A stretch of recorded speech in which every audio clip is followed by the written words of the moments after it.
Hello and welcome to another one of my videos, and in today's video I'm going to be doing a podcast.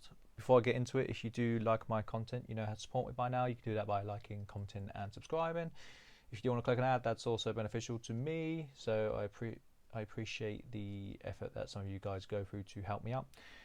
Now, in today's podcast I'm going to be talking about, is cash flow or profit the main thing? And then I'm going to kind of spin it off and give you an idea of how that can affect you as an individual who is not a business. So these are going to be more my thoughts rather than something that is factual. There are lots of people who would argue contrary to what I have to say. I do kind of do things in a slightly different way to conventional methods. I've managed to make a success of it. Could other people do it? I'm not so sure. I don't know. You know, I'm unconventional for a reason, because that's what works for me. But it's often counterintuitive to other people. So I know it's a podcast, but I always put a video out. I know there's people who listen, such as Mr. Steele. I've got some pound notes, so I've got £50 on the table, and I've got some gold sovereigns. When I was growing up, the pound notes represent cash flow, and the sovereigns representing profit or forward profit. So when I was growing up, I was always told that turnover was the bigger the turnover, the better, because it meant better profits. And I tried that method. You know, I tried the let's get as much turnover through the coffers as humanly possible thing, and it didn't really work for me. And whilst I do boast some impressive numbers in terms of my own turnover, it's essentially working from a bedroom, that doesn't necessarily mean that the way I did things was right, because having more turnover doesn't equate to having more profit. And I'll explain. There's a lot of coins I get in these days with juicy margins, low hanging fruit. You know, it's like walking down the street and picking £50 up, and that profit's great. But I've often found that in the coin business, this is a game of large amounts of turnover. If I'm making excess profit, however, I still owe on an order that's say £10,000, the profit's great, but it's not. I find myself having really good months, but I'm more stressed than the months where it's harder to make money, but I've got the turnover. Very counterintuitive, I know. So if I'm getting coins in and I'm making, I'll quote a recent coin. I bought some coins in of late. I've made over 100% on the markup. And I'm thinking, great, I'm going to have a great month. You know, by the time January comes, I've got them to sell, and it's going to really do my earnings the world of good. However, it doesn't bring in the cash flow. It doesn't help me in that way. And I know the month of January is going to be very expensive for me. I've got to buy out potentially a few £1,000s worth of stamp stock from my business partner as we're winding the company down. That's a video I'll make on another day, by the way. So it's great that I'm making profit, but I need cash flow. Now, I recently put a video up saying that what should you sell at a loss? It's like walking on a balance beam. So some months I'm going to be turning over lots of products because I need the turnover, and I'm happy to sacrifice a bit of profit margin. However, you can only do that to a certain extent because you burn yourself out. It's hard. It's hard balancing the book. For me, profit is not king. Profit's nice, but it's not king, not in the state I'm in.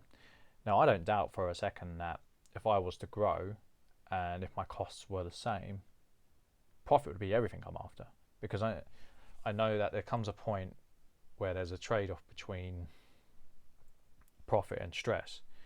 If I got to the point where I've got so much in reserve that I don't have to worry about my cash flow in any way, shape or form, and I can make healthy margins, I'd change my view on it.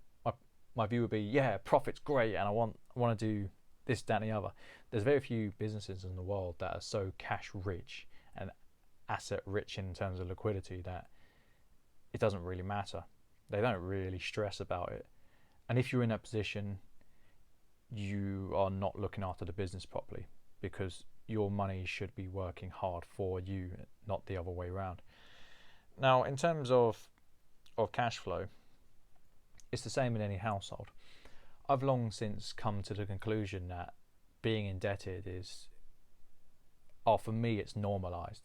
For most people, I hear so many things. You're X amount in debt. That's crazy. Why did you take on so much debt? Well, firstly, I'm just trading currencies, really. One of my viewers picked up on my strategy the other day, and he said, you got the loan and it's clever because you're just trading one currency for the other currency of gold. And that's true. Then you just work it out as, can I turn it over quickly enough to cover the interest payment over the course of a year or the course of the month? It's very, very simple. Now, how my business and your own individual lives are kind of intertwined, because in terms of cash flow, let's say, for example, your unit of work is very profitable. That's great. However, if you're over leveraged, that's not so great. You can take home £10,000 a month in terms of your job. But if your cash flow is £12,000 a month, you're on the path to ruin. It's the same for the business. It's the same for me. It's no different. Now, going back to what I was saying about debt, I do have very high levels of debt. I call it running up the hill. It doesn't stress me out anymore. It just doesn't enter my mind. If I told you how much debt I actually had in terms of all forms of debt, including my student loan, which I don't usually count because it's more like a tax, I think some of you would have a heart attack. You'd be saying, Sean, you're crazy. But what's more crazy?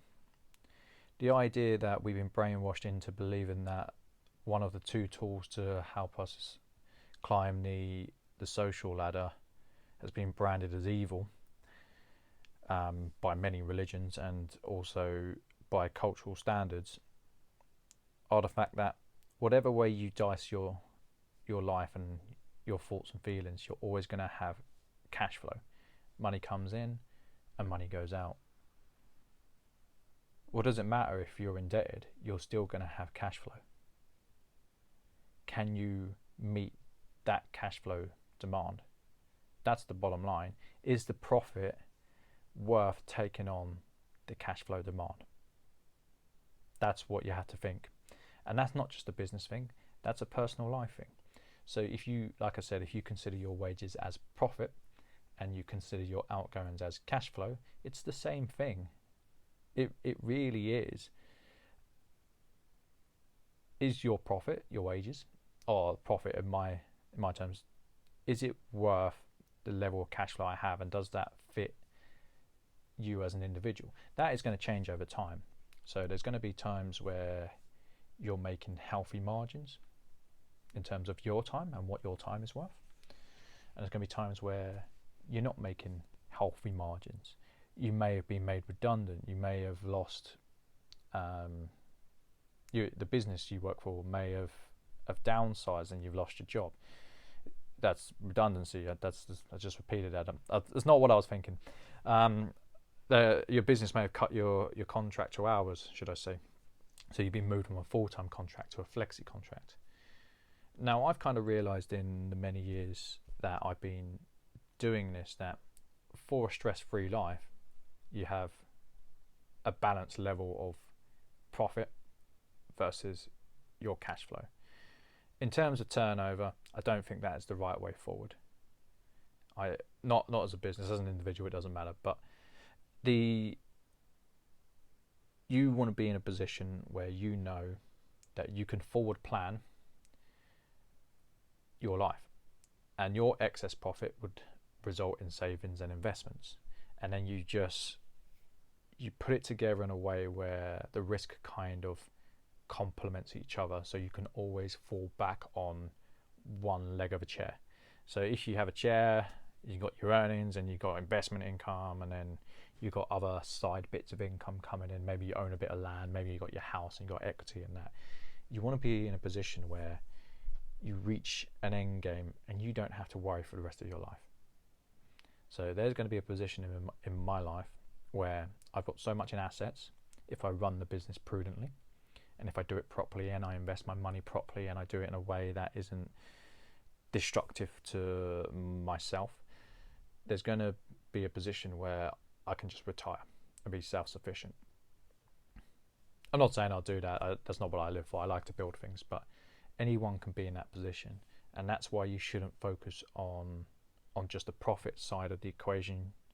You should also focus on your outgoings, your cash flow. Does your profits, in terms of your time or your products, does that give you enough cash flow to build up reserves and live the life that you want to live, whether that be retire early or go on holiday? Is it in balance with what you need? Now, that's the end of this podcast. It's just food for thought, really. In terms of taking out debt, it's not for everyone. I wouldn't recommend it for most people. For me, it works because I understand the mechanisms of what I do. And if it goes wrong, I could literally sell everything and have maybe living on nothing. I could survive for 6 or 7 years now.